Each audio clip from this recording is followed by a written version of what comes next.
Nós temos aqui o típico problema de movimento retilíneo uniforme, um clássico. Um objeto, uma partícula, um objeto com dimensões expressíveis, se desloca ao longo de uma linha reta, já que o movimento é retilíneo, com uma velocidade constante de 12 metros por segundo, portanto um MRU, e o movimento tem as seguintes características. No instante em que a cronometragem é iniciada pelo observador inercial, no instante 0 segundos, a posição do objeto era de menos 10 metros. A partir dos dados do exercício, ele solicita a posição do objeto no instante 4 segundos, a posição do objeto no instante 12 segundos, a distância percorrida pelo objeto entre os instantes 12 e 20 segundos e a velocidade média do movimento entre os instantes 18 e 24 segundos. O movimento retilíneo uniforme significa que o objeto se desloca ao longo de uma linha reta, com velocidade constante. Este movimento é observado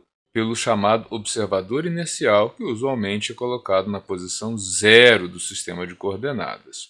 No instante t igual a 0 segundos, a partícula estava 10 metros distante do observador inercial, porém para o lado oposto ao convencionado como positivo. E além disso, nós sabemos que o movimento vai se dar da esquerda para a direita, já que o objeto desenvolve uma velocidade constante de mais 12 metros por segundo, ou seja, a velocidade tem o mesmo sentido que aquele adotado como positivo.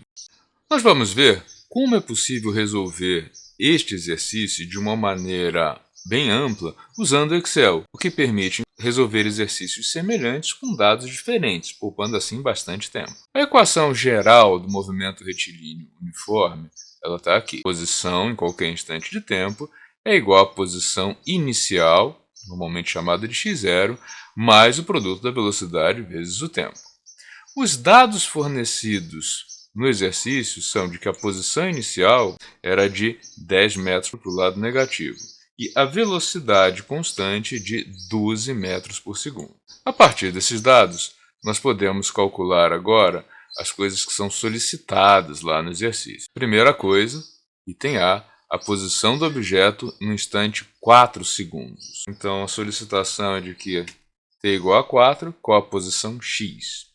Reparem que eu vou colocar aqui um igual, e aí vou apontar, vou colocar esta equação aqui, direcionando para as células e não inserindo dados. Posição inicial x0 mais a velocidade multiplicado pelo fator tempo, que nesse caso vai ser informado aqui na célula C20.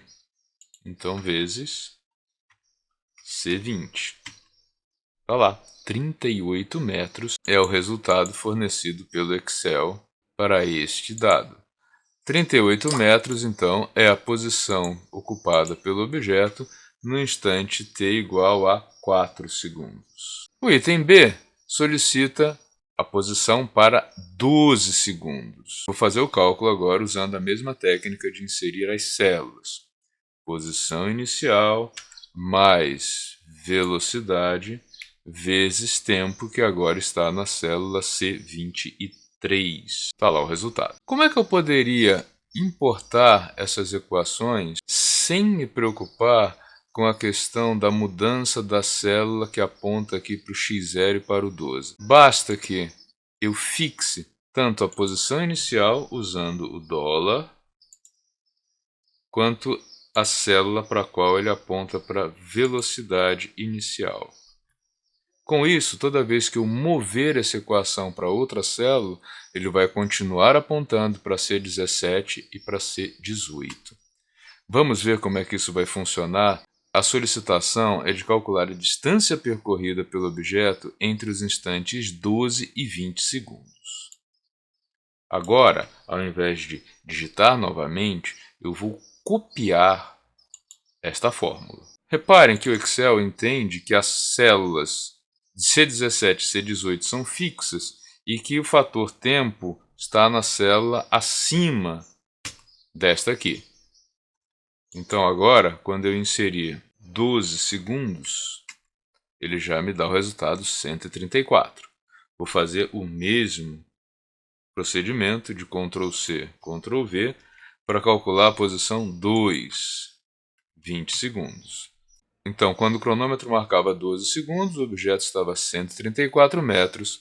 Quando o cronômetro marcava 20 segundos, o objeto estava a 230 metros. Para calcular a distância, basta apontar para a célula da distância final e subtrair dela da distância inicial. E ele nos informa aí que a distância percorrida entre 12 e 20 segundos é igual a 96. A letra D do exercício solicita a velocidade média entre os instantes 18 e 24 segundos. Reparem que eu preciso novamente copiar e colar a célula que me dá o cálculo da posição. Vou fazer isso aqui e aqui. Quando o cronômetro estava marcando 18 segundos, a posição do objeto era de 206 metros. Quando o cronômetro marcou 24 segundos, a posição passou para 278 metros. Para calcular a distância, então, eu vou repetir o mesmo procedimento. Igual posição final menos posição inicial.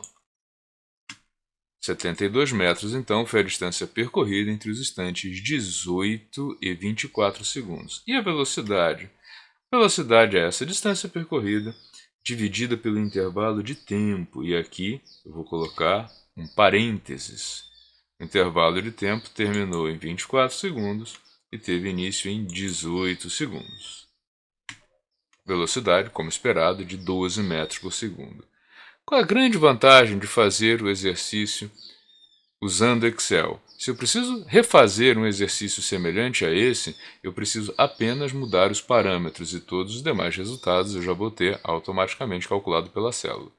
Vamos, por exemplo, supor que a posição inicial do movimento não foi menos 10, mas sim 8 metros positivos. E a velocidade desse movimento não foi de 12, mas sim de 4 metros por segundo. Vejam que todos os parâmetros foram alterados. Também, se eu precisar mudar os intervalos de tempo, basta fazer a alteração. Se o T1 da letra A não foi 4, mas sim 5 segundos, se o T2 da letra B não foi 12, mas 16 segundos, eu tenho os resultados todos direto usando a mesma planilha. Isso permite a vocês fazerem vários exercícios semelhantes utilizando a mesma planilha, reaproveitando. Fácil, não?